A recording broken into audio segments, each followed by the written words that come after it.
एक ऐसी पावन गंगा है जिसकी गहराई में उतरने वाला अर्थात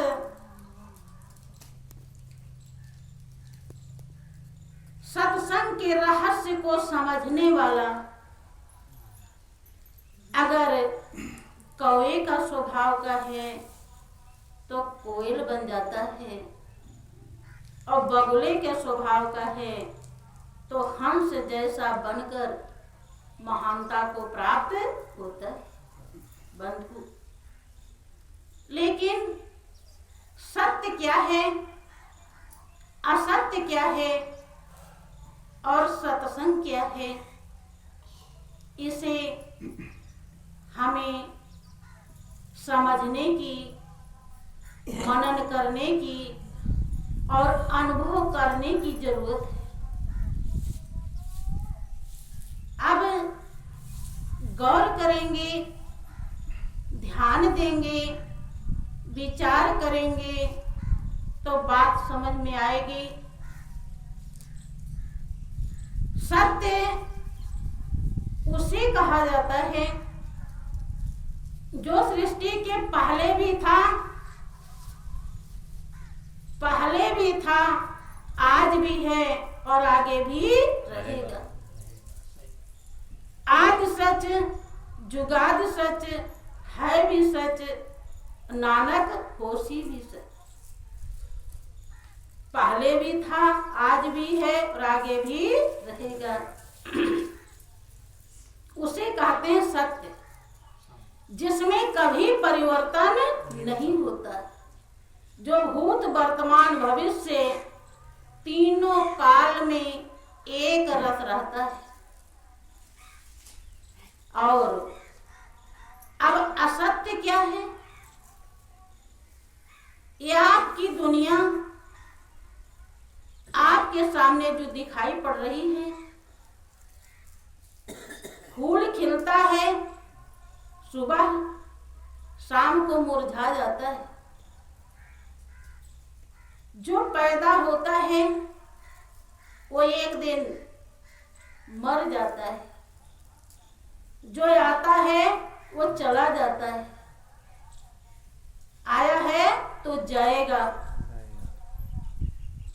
आपकी काया, ये जीवन अगर 100 वर्ष की उम्र रखती है तो ये कई बार इसमें परिवर्तन हो जाता है, ये कई बार बदल जाती है।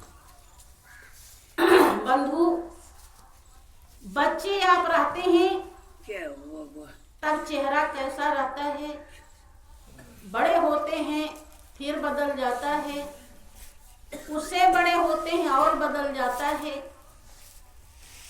यहाँ तक कि जिसने खोज निकाली, वैज्ञानिक को भी कहते हैं कि 7 साल में हमारी शरीर पूरी बदल जाती है।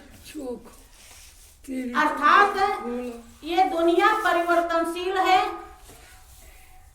इंसान सुबह कुछ कहता है और शाम को कुछ कहता है, बदलता रहता है। इस बदलने के कारण जो चीज बदल जाता है उसे झूठ कहा जाता है।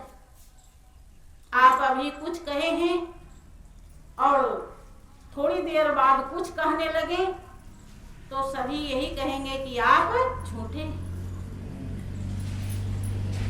बदलने वाले दुनिया को झूठा, असत्य, नाशवान, स्वप्नवत, मिथ्या, क्षणभंगुर कहा जाता है बंधु।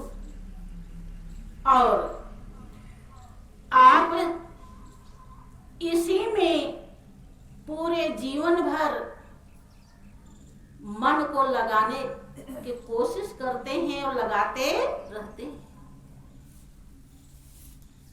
चाहे वो बूढ़ा हो चाहे जवान हो, जितनी भी जिंदगी बीतती है आप अपने को संतुष्ट नहीं पाते।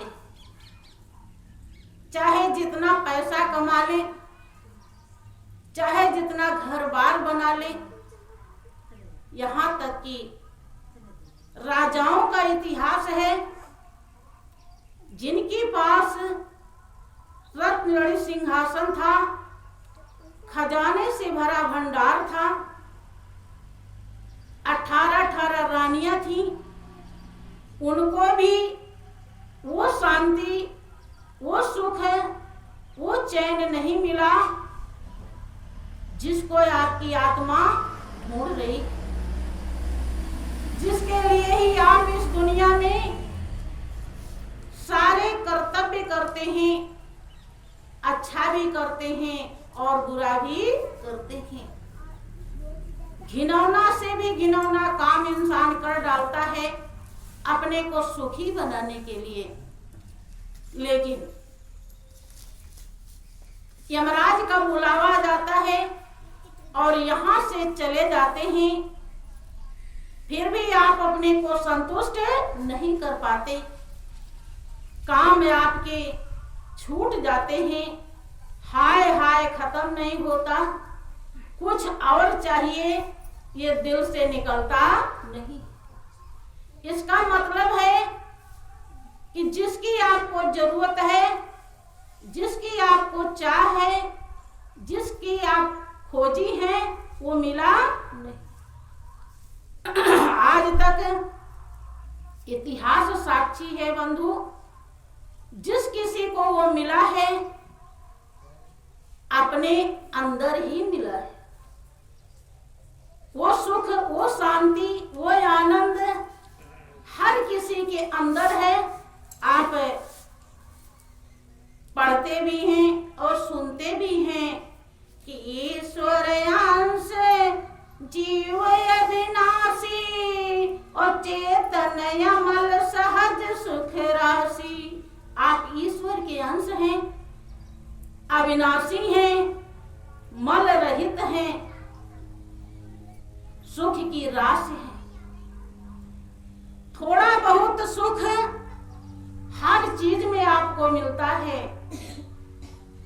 दुनिया की कोई सुंदर चीज देखते हैं तो भी सुख मिलता है, कोई चीज अच्छी खाते हैं तो भी सुख मिलता है, पहनते हैं तो भी सुख मिलता है, जो भी रोग भोग है सब में आपको थोड़ा थोड़ा सुख मिलता है। लेकिन उस सुख से आप संतुष्ट नहीं होते। अगर संतुष्ट हो जाते तो एक मंजिल बिल्डिंग बनती है तो आपको ये नहीं होता कि अब दूसरी बन जाएगी तब सुखी होंगे। एक की सर्विस मिल गई तो आप दूसरे की सोचते हैं, फिर तीसरे की सोचते हैं अभी कम है, जब ज्यादा होगा तब हम लाखों में एक होंगे और हम सुखी हो जाएंगे। लेकिन जो लाखों में एक हैं वो भी टेंशन से फ्री नहीं है। पूछ सकते हैं, आपके मन में ख्याल रहता है कि हमारे 2-4 जो काम हैं वो बन जाएंगे तो फिर क्या कहने, फिर हमें कोई दिक्कत नहीं होगी।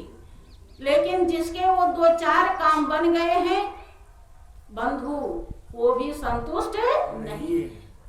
कारण कि जिसके लिए आत्मा प्यासी है वो वहां पहुंचा ही नहीं, प्यास उसकी नहीं बुझी है। जैसे एक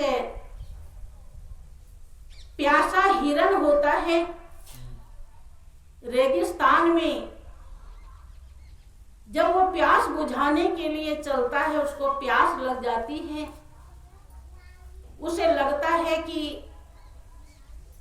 जब जेठ बैसाख महीने में दोपहर को बहुत तेज धूप निकलता है तो वो रेत जो है, बालू, वो पानी जैसा दिखाई पड़ता है,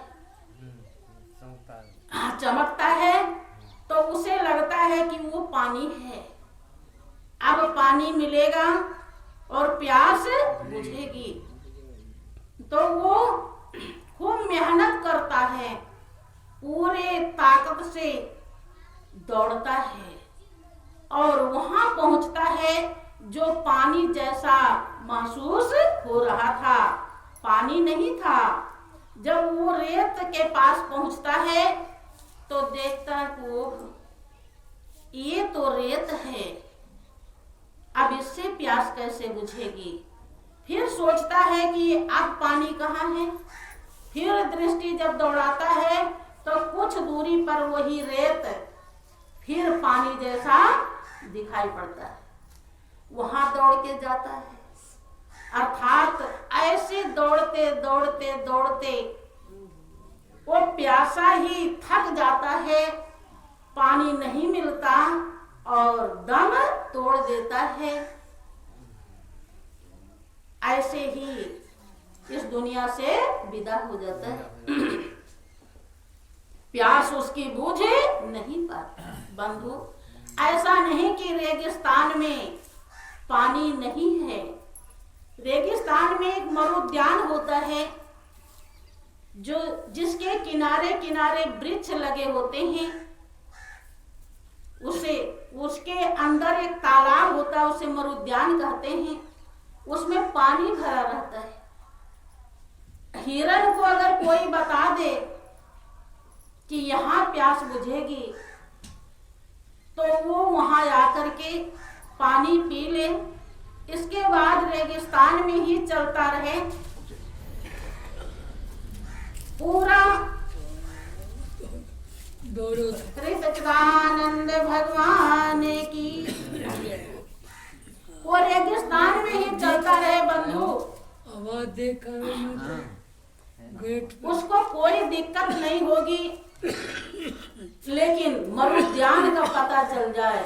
मरुद्यान का पता ना होने के वही रेगिस्तान में ही मरुद्यान होता है, लेकिन उसे ज्ञान न होने के कारण वो अपनी जिंदगी को यूं ही गंवा देता है, प्यासा ही चला जाता है। ठीक इसी प्रकार से बंधु, मनुष्य प्राणी जो सृष्टि का सिरताज है, 84 लाख योनियों में सबसे उत्तम जिंदगी है, जिसके लिए मालिक ने सब दुनिया की अच्छी चीजें प्रदान की हैं, जिसके लिए देवता तरसते हैं। इतनी अच्छी जिंदगी पाया है और वो सुख की रास है। आप सुख की रास को ही ढूंढ रहे हैं। आपका मन दुनिया में बेचैन होता है। किसी व्यक्ति वस्तु में आत्मा की प्यास नहीं बुझ पाती तो आप सोचते हैं कि हम पूजा पाठ करें, हम तीर्थ कर लें, हम व्रत उपवास कर लें, पूजा कर लें तो हमारी प्यास बुझ जाएगी। इसके लिए आप हर जगह जाते हैं। बंधु, आप पीपल बरगद की भी पूजा कर लेते हैं, देवता पितर भैया भवानी सब की पूजा कर लेते हैं, लेकिन जो सुख की रास है, जहां से आपको सुख मिलेगा, जिस पर कोई दोष पाप नहीं है, अमल बिना मल के है वो बंधु, वहां आप पूजा करते नहीं, क्योंकि आप वहां पहुंच ही नहीं पाते। आत्मदेव की आपको पहचान नहीं होती। महापुरुष यही सच्चाई दर्शा के इस दुनिया से गए हैं। महाजनो एन गता सा पंथा है। जिस रास्ते से महापुरुषों को मंजिल मिली है, वही रास्ता आपके लिए भी है। और सभी ने यही बताया कि जिसकी तुम्हें तलाश है वो तुम्हारे ही पास है, वो आप ही के अंदर है, वो सुख की रास। लेकिन आप उसमें कैसे पहुंचेंगे? माया के कारण आप वहां पहुंच ही नहीं पाते। माया के बंधन में जो वास्तव में माया का मतलब होता है जो हो नहीं लेकिन होने जैसी दिखाई पड़े। ये दुनिया दौलत आप गौर करेंगे, ध्यान देंगे तो पता चलेगा कि वास्तव में ये मेरी नहीं। जब ये शरीर नहीं है अपनी, एक दिन आप शरीर से अलग हो जाते हैं, ये पिंजड़ा छोड़ना पड़ता है कि रे मन मुसाफिर निकलना पड़ेगा और काया कुटी खाली करना पड़ेगा। जब ये शरीर आपकी अपनी नहीं है तो जितने भी रिश्ते नाते हैं बंधु सब शरीर के, ये अपनी नहीं तो ये रिश्ते कभी भी अपने नहीं। और आपने अभी कोरोना जब पीछे चल रहा था तो देखा होगा कि बेटे के सामने बाप की मौत हो गई, लेकिन डर के मारे कि हमको कोरोना ना हो जाए लोगों ने छुआ तक भी नहीं। वो छुआछूत की बीमारी कौन किसका है इस दुनिया में, परमात्मा सब दर्शा देते हैं। आप बचपन से जवानी बुढ़ापा देखते हैं, बच्चे रहते हैं तो कुछ और शरीर में उत्तेजना रहती, जवान होते हैं तो कुछ और होता है, बुढ़ापे में वही नस नाड़ी काम करना बंद कर देती। जो बल दिया था, जो ताकत दिया था, वो कहाँ चला गया, किसने ले लिया? इस पर भी इंसान को होश नहीं होता कि आखिर वो कौन है जहां से ये सब आया। ताकत आने पर लोगों को लगता है कि अब हमारे जैसा कोई नहीं, अब मैं जो चाहूं वो कर सकता। वास्तव में तो आप श्वास भी नहीं ले सकते, श्वास भी कोई और चला रहा है। और भाइयों बहनों, वो जो सुख की रास है वहां पहुंचने के लिए गुरु ज्ञान की जरूरत है। जब तक चूंकि जड़ चेतन के बीच में जो भ्रम की माया की गांठ पड़ गई है, लोगों को लगता है कि माया में हम फंस गए हैं। बंधु, ये तो आपका भ्रम है। आप फंसे नहीं हैं, खाली समझ लिए हैं कि हम फंस गए हैं। आप उस मालिक के अंश हैं। जो शक्ति मालिक में है वही शक्ति आप में है, लेकिन आपको उसकी पहचान नहीं है, परिचय नहीं है। और पहचान ना होने के कारण आप उतने काम करते हैं जितने 84 लाख योनियां कर रही, वो भी खा पी करके मुंह ममता करके और इस दुनिया से बाल बच्चे पैदा करके विदा हो जाते हैं। और मनुष्य भी उतना ही काम कर रहा है। संत महान पुरुष दयालु होते हैं, वो समझाने के लिए आते हैं कि आए मानो, तुम जीवन की सच्चाई को पहचानो कि तुम्हारे अंदर ही वो सुख शांति आनंद का भंडार है कि अस प्रभु हृदय अक्षत अभिकारी सकल जीव जग दीन दुखारी।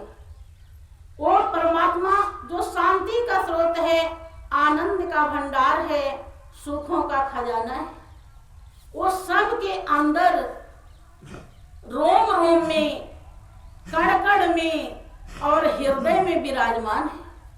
भगवान कृष्ण गीता में समझाते हैं कि मैं जानने योग्य हूं, जाना जा सकता हूं।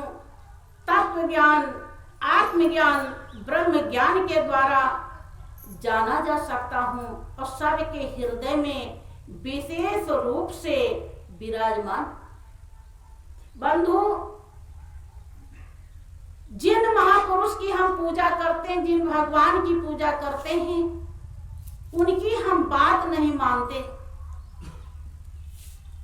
आप यहीं पर थोड़ी दूर पे मथुरा नगरी है, आप लोग वहां भी परिक्रमा करने चले जाते हैं। धाम बना है भगवान का, भगवान कृष्ण का।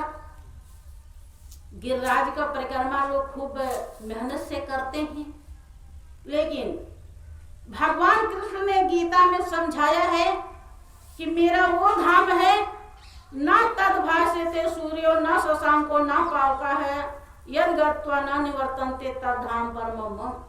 तो मेरा वो परम धाम है जहाँ सूरज चंद्रमा अग्नि किसी की भी पहुंच नहीं, जो स्वयं ज्योतियों का भंडार है, जहां जिसके ज्योति से इन्हें ज्योति मिली हुई है, वो मेरा परम धाम है, जहां पहुंचने के बाद कोई जीव फिर इस दुनिया में वापस नहीं आता, जन्म मरण के चक्कर से मुक्त हो जाता है। बंधु, जो चींटी के अंदर भी है और हाथी के अंदर भी, वो अपना धाम तो ये बताते हैं, लेकिन हम वही धाम के मंदिर मंदिर मूरत तेरी और फिर भी न देखी सूरत तेरी। भाइयों बहनों, यहाँ आप लोग जो बैठे हैं, आपकी मूरत दिखाई पड़ रही है, लेकिन आप मूरत से आबाद नहीं हैं, आप सूरत से आबाद हैं। सूरत जिस दिन निकल जाएगी, उस दिन आप लंबे पांव पसार देंगे, आप बैठे नहीं सकते। सूरत ही सब कुछ है, सबके अंदर वही परमात्मा आत्मा के रूप में स्थित है। अगर आपने आत्मदेव को नहीं पहचाना तो आपको संतुष्टि नहीं मिल सकती। आत्मदेव की पहचान होते ही ये दुनिया पूरी तरह समझ में आ जाती है कि ये हमारी कितनी हितकारी है और कितना धोखा है। फिर हम इस दुनिया में फंसते नहीं। हमारी ये काया जो सामने दिखाई पड़ रही है, ये 5 तत्व 3 गुणों से बनी हुई है। छठा तत्व इसमें आत्मा है। बंधु, इसमें 10 दरवाजे हैं, 9 दरवाजा खुला हुआ है और 9 दरवाजा गंदा है। 10वां दरवाजा बंद है। वो 10वां दरवाजा जब तक नहीं खुलता, संत महान पुरुषों का वही हृदय है। वो दरवाजा जब खुलता है तो वो मालिक जिससे सारी दुनिया आबाद है, जो ब्रह्मा के रूप में पैदा करने वाला है, विष्णु के रूप में पालन करने वाला है, शंकर के रूप में संहार करने वाला है। उसी शक्ति ने ब्रह्मा विष्णु शंकर को बनाया है। ब्रह्मा विष्णु शंकर भी उसी परम सत्ता का ध्यान करते हैं जो रोम रोम में रम रहा है। बंधु, जो सब जगह विराजमान है, जिससे कोई कण खाली नहीं, उसका दीदार उतनी देर में हो जाता है जितनी देर में तार में बिजली आ रही है। टेस्टर लगाइए, तुरंत पता चल जाएगा बिजली है या नहीं। ऐसे ही आपके रोम रोम में वो मालिक रम रहा है, जिसमें ही शांति है, जिसमें ही सुख है, जिसमें ही आनंद है, जो ही अपना है, जिसको जानने के बाद हमारे जन्म जन्मांतर के पाप दोष सब विकार खत्म हो जाते हैं, क्योंकि वो निर्लिप्त है, निर्विकार है, निर्दोष है।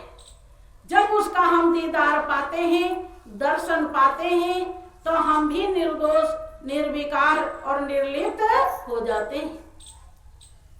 उसके पहले हम चाहे जितना भी पूजा पाठ करें, वो पूजा हमें किसी भी दोष विकारों से बचा नहीं पाती। जैसे महापुरुषों ने समझाया कि राका पति षोडश उगहि तारा गण समुदाय और सकल गिरिन दौलाइए बिन रवि रात न जाए। ऐसे बिनु हरि भजन खगेसा और मिटे न जीवन केर कलेसा। काल भूषुंड जी गरुड़ जी को समझाते हुए अपने अनुभव को व्यक्त करते हैं कि ये गरुड़ जी, चंद्रमा 16 कला से निकल जाए और आकाश में सारे तारे निकल जाए, ऊंचे ऊंचे पहाड़ों पर आग लगा दिया जाए, इतना उजाला हो जाए, लेकिन फिर भी उसे दिन नहीं कहेंगे, उसे रात ही कहेंगे। दिन तब होगा जब सूरज निकलेंगे। बिना सूरज के निकले दिन चाहे भले कितना भी उजाला हो गया, लेकिन वो रात ही है, फिर भी अंधेरा नहीं जाएगा। ठीक इसी प्रकार से आप कितना भी पूजा पाठ कर ले बंधु, लेकिन जब तक आत्मदेव को नहीं जानेंगे, नहीं पहचानेंगे, तब तक संतुष्टि मिलने वाली नहीं। वही सुख की रास है और तब तक वास्तविक भजन शुरू नहीं होगा। ध्यान करने के लिए ध्येय की आवश्यकता है।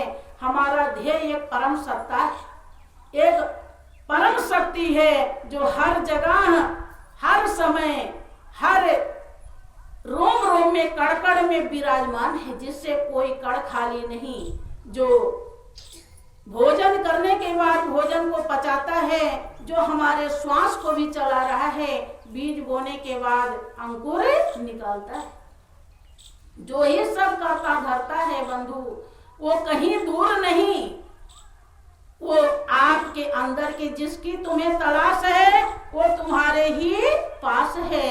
लेकिन जहां है वो हम वहां ढूंढते नहीं, वहां ढूंढने की जरूरत है। बोलिए प्रेम से श्री सच्चिदानंद भगवान की। गुरु नानक जो सिखों के पहले गुरु हुए, महान ज्ञानी कहलाए, उन्होंने बताया कि ऐ दुनिया वालों, एक दुनिया अंदर है और एक दुनिया बाहर। बाहर की दुनिया आज है, कल नहीं रहेगी। अंदर की दुनिया अविनाशी है। बाहर की दुनिया में हमेशा बेचैनी, टेंशन, चिंताएं लगी रहती है। जो अंदर की दुनिया में चला जाता है उसकी चिंता खत्म हो जाती है। अंदर की मालिक ने दो चीज से दुनिया बनाई है बंधु, अच्छा है, बुरा है, ऊंचा है, नीचा है, स्त्री है, पुरुष है, धर्म है या अधर्म है, लड़का है, लड़की है, ज्ञान है या ज्ञान है, अधर्म है, धर्म, सब चीज जोड़े से। तो दुनिया भी दो चीज है, एक बाहर एक अंदर। अंदर की दुनिया में मीरा जाती हैं, थोड़ी उम्र की थी तो रथ गढ़ी सिंहासन, सेना फौज, राज रियासत सब तुच्छ हो गया। अंदर की दुनिया में जब तक नहीं पहुंचेंगे आप, तब तक हाय हाय कभी खत्म है, आप संतुष्टि नहीं पाएंगे, क्योंकि उसमें ये किसी चीज में वो है ही नहीं, ये अपनी कोई चीज नहीं है बंधु, ये पल भर में छीन ली जाती है। हम देखते हैं कि माँ जो 9 महीना बच्चे को पेट में रखी और 2-4 दिन गोद में ली पैदा होने के बाद, तो गोद से ही वो बच्चा चला जाता है। लोग शादी होती है, 2 दिन भी नहीं बीता, जो पति वादा करके लाता है कि जीवन पूरा निभाएंगे, वो वहीं छोड़ के चला जाता है। और जो कभी ना छोड़े, जिसमें कभी परिवर्तन ना हो, जिसका संग करने से हमारे अंदर किसी प्रकार का विकार ना आए, सारे दोष पाप छट जाए बंधु, वो साथी हमारा रोम रोम में रम रहा है और वो हमें अंदर की दुनिया में मिलेगा। इसलिए एक छोटी सी भजन है, बोलिए प्रेम से श्री सच्चिदानंद